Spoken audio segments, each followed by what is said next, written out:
Hello, Facebook world. This is Dan Hartman from Glen Sheen. I hope all's well still.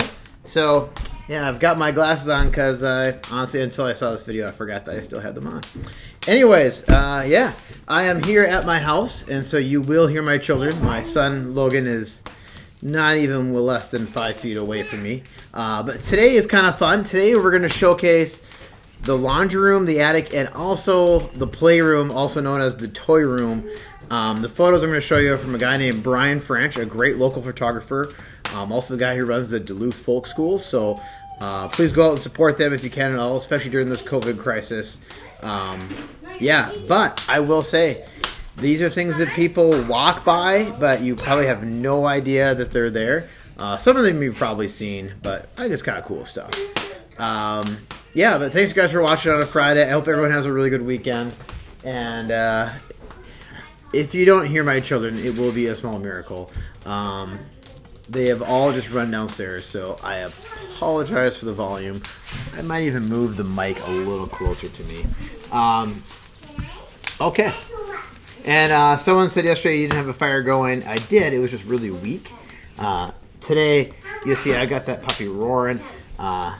It's really not that cold. So, anyways, let's roll with the photos.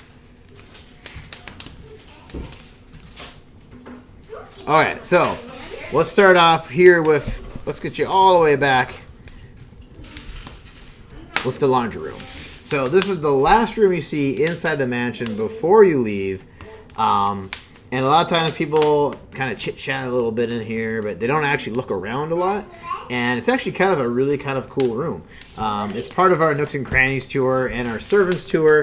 And yeah, it's got a lot of cool parts to it. So I think I get a close-up shot, but this is the mangle. And people always wonder, what is this giant thing? And the mangle is where you take like a bed sheet and you'd put it through and it'd iron the whole thing at one given time. So a lot of times we'll have people who are familiar with the mangles, and as they're going through the tour, be like, "Oh, look, it's a mangle!" And it's, and then there's some young kid nearby who's like, "I don't really know what you're talking about," but it is one of those recognizable items for folks. This is their drying rack, and this would get very hot.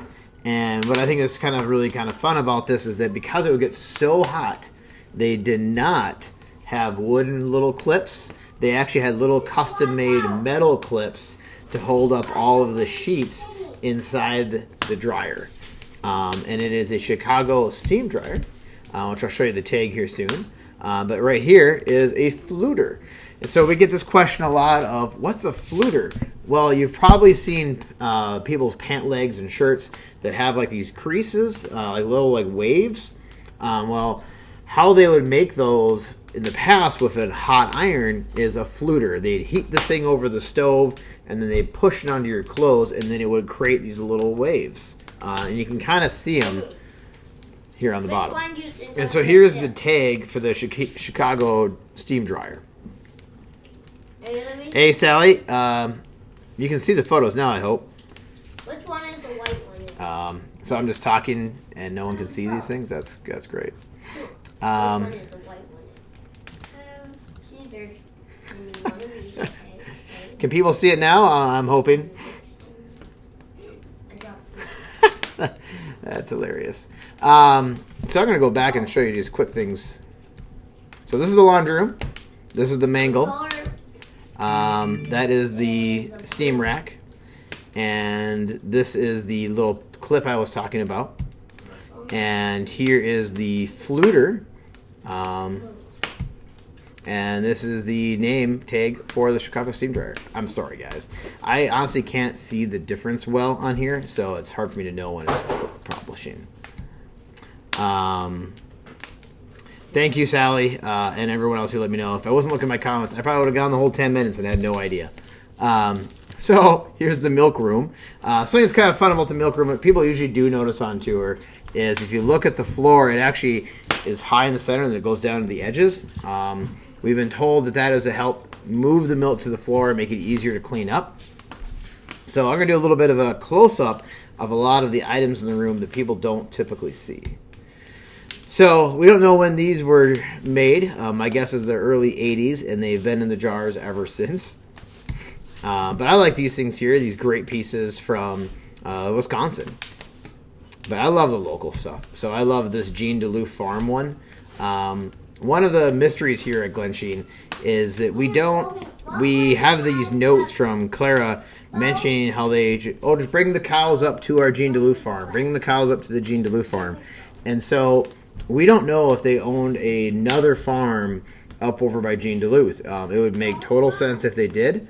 But we don't have, it's kind of a mystery. We don't know for sure whether that's true or not. But here is a jar. It says Jean Duluth Farm on it, which once again may or may not have direct connection other than maybe they rented space there. I just love these classic old milk jugs. This is my son Liam right now eating his Rice Krispie bar. It is snack time. And so this is the Zen oil. Once again, a classic Duluth. Everything back in the turn of the century had the Zenith City name attached to it in some way. And so this is the Zen oil from Marshall Wells Hardware Company. I will point out that Chester Condon was a major investor in Marshall Wells Hardware. And the Marshall daughters later were good friends with the Condon daughters. I love the sign in the backdrop. There's these great historic Condon Orchard labels, and this is one of them. This is another fun one. And then this is the playroom, also once again called the toy room. And probably one of the most overlooked spots in all of Glensheen. Yeah, and home to some of the creepiest dolls we have at Glensheen, and we take photos of these often during Halloween. But yeah, these little clowns are, I don't think they're not exactly the item I want to see in my room today. Yeah.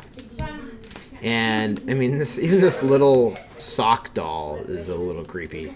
But it's just kind of fun, and I think things change with time of, what at one point was cute and adorable for children is now maybe not. And it shows different generations. Hold on one second. Can you guys go upstairs? And then this here is a deck of cards. I'm pointing out the obvious, but I love the historic nature and the Canadian National Railway. But look at the actual drawings of the cards. And not hand drawings, are obviously mass produced, but they're still kind of fun to see. Just this clearly different era.